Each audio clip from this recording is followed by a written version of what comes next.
최근 현영이 상테크 다단계 금융사기에 연루되어 화제를 모았던 가운데 그녀의 충격적인 근황이 전해져 관심이 쏠리고 있습니다. 100만 원을 주면 130만 원어치 상품권으로 돌려드려요. 맘카페 운영자 B씨는 상품권 재테크로 카페 회원들을 유혹했습니다. 일정 금액을 투자하면 3개월 후 10에서 39% 수익금이 생긴다고 속인 것이었습니다. 회원들은 이를 상품권 재테크라 불렀습니다. 하지만 상테크는 다단계 금융사기였습니다. 쉽게 말해 돌려막기로 신규 회원 돈으로 기존 회원 수익금을 대납하는 방식이었습니다. 그리고 B씨는 회원들의 돈을 돌리다 결국 자포자기를 외쳤습니다. 피해액은 무려 142억 원에 달했습니다. 한편 위 사기극에는 재테크의 여왕 배우 현영이 포함된 것으로 파악되었습니다. 현영은 상품권이 아닌 고수익 이자에 현혹되었는데 돈을 빌려주면 매월 7%의 이자를 주고 6개월 뒤에 원금을 갚겠다 라는 말에 속아 5억 원을 맡긴 것으로 확인되었습니다. 이후 현영과 B씨의 카톡 대화를 입수한 디스패치에 따르면 현영은 2022년 4월 29일 1억 원씩 3차례를 송금을 진행한 것으로 고해졌습니다. 또 같은 날 오후 10시 각각 1억 원씩 2억 원, 총 5억 원을 보낸 것으로도 알려졌습니다. 그 뒤 돈을 받은 B씨는 이자는 에르메스 버킨백으로 몇 개 줄게 라며 감사의 문자를 보냈고 현영은 네 라고 답한 것으로 판명되었습니다. 그렇게 현영은 5억 원에 대한 이자로 월 3,500만 원씩을 5개월간 받은 것으로 전해졌습니다.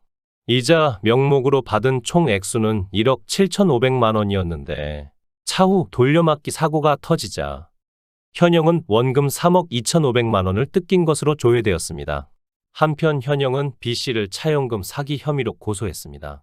원금 5억 원을 돌려받지 못했다는 이유였는데 검찰은 피해자인 현영의 돈을 지급할 의사나 능력이 없었다고 판단해 B씨를 특경법에 따른 사기죄로 기소했습니다. 허나 이와 별개로 현영은 고리대금에 미끼를 물은 셈이었습니다. 6개월 동안 매달 7%의 이자를 준다는 말에 현혹되어 스스로 5억 원을 입금했기 때문입니다. 월 이자 7%는 법정 최고이자율보다 4배 이상 높은 수준으로 연리로 따지면 84%에 이르는 정도였습니다. 상테크 폰지 사기에 5억 원을 넣고 큰 손해를 본 듯한 현영. 하지만 그녀를 바라보는 시선이 마냥 곱지만은 않았습니다. 현영을 순수 피해자로 보기 어렵다는 시각이 존재했기 때문입니다. 먼저 이자 제한법 2조에 따르면 최고 이자율은 1년 20%를 넘지 않아야 했습니다. 이를 위반할 경우 징역 1년 또는 1,000만 원 이하의 벌금형에 처해질 수 있었습니다. 다음으로 소득세법 위반 여부도 따져야 했습니다. 현영이 이자 소득을 따로 신고하지 않았다면 문제의 소지가 있었는데 세법 제16조에는 금전 사용 대가의 성격이 있는 소득을 과세 대상으로 규정하고 있기에 그렇습니다. 하지만 이보다 더 큰 난제는 현영 개인의 피해로 끝나지 않았다는 점에 있었습니다. B씨는 현영을 사기 행각에 이용했습니다. 그리고 현영이 보낸 입금 내용 문자를 보여주며 회원들의 믿음을 샀고 이 과정에서 또 다른 피해자를 발생시켰습니다. 피해자 모임 관계자는 B씨는 재테크의 여왕 현영도 내게 투자한다며 안심시켰습니다. 회원들 앞에서 직접 통화를 하기도 했죠.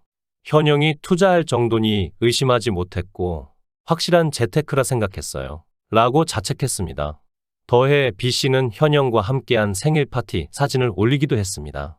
당시 B씨는 동생들이 준비한 생일잔치 라고 자랑했고 현영도 SNS에 송도 맘 큰언니 생일을 축하해 서로 챙겨주고 위로하자 라고 적은 것으로 알려졌습니다. 여기에 심지어 B씨는 현영의 화장품을 맘카페에서 판 것으로 조회되었습니다. B씨는 현영 크림 파격가 판매라는 게시글을 올렸는데 특별 공구 구매 좌표까지 찍었으며 개인 SNS에도 현영의 화장품 론칭을 적극적으로 홍보한 것으로 파악되었습니다. 피해자들은 현영은 재테크 다이어리라는 책도 썼어요. 재테크 전도사를 자처하지 않았냐.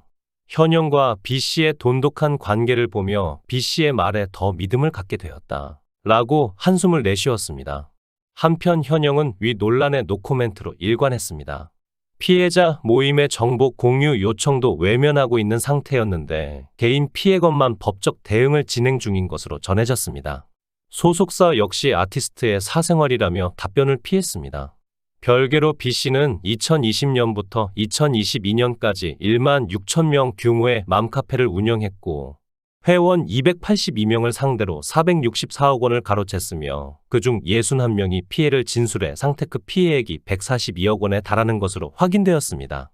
알려진 피해액만 142억 원으로 피해자들이 잠을 못 자고 있는 현 상황. 이 와중 현영은 충격적인 근황을 알려 이목을 집중시켰습니다.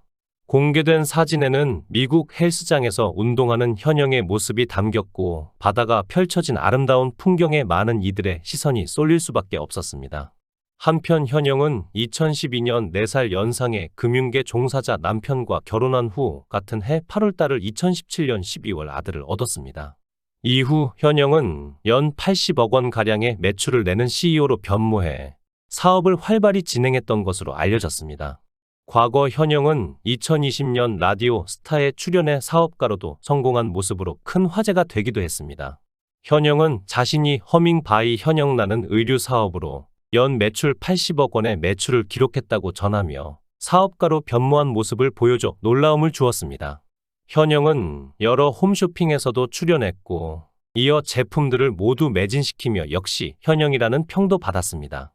그러나 지난해 라디오 스타에 다시 출연했는데 의류 사업 매출액 80억 원 CEO라고 말했던 사실이 경솔했던 것 같다며 심경을 밝혔습니다. 현영은 의류 사업 매출액 80억 원을 너무 흥분해서 경솔하게 얘기한 것 같아요. 기사가 나갈 때마다 80억 CEO 수식어가 붙어 너무 부담스러워요. 라고 털어놓았습니다. 이어 매출액 80억 원은 맞지만 의류 사업 지분을 넘기고 나왔네요. 라고 고백하며 최근에는 유튜브 채널을 개설했고 인플루언서로의 근황을 전하고 있다고 말하였습니다.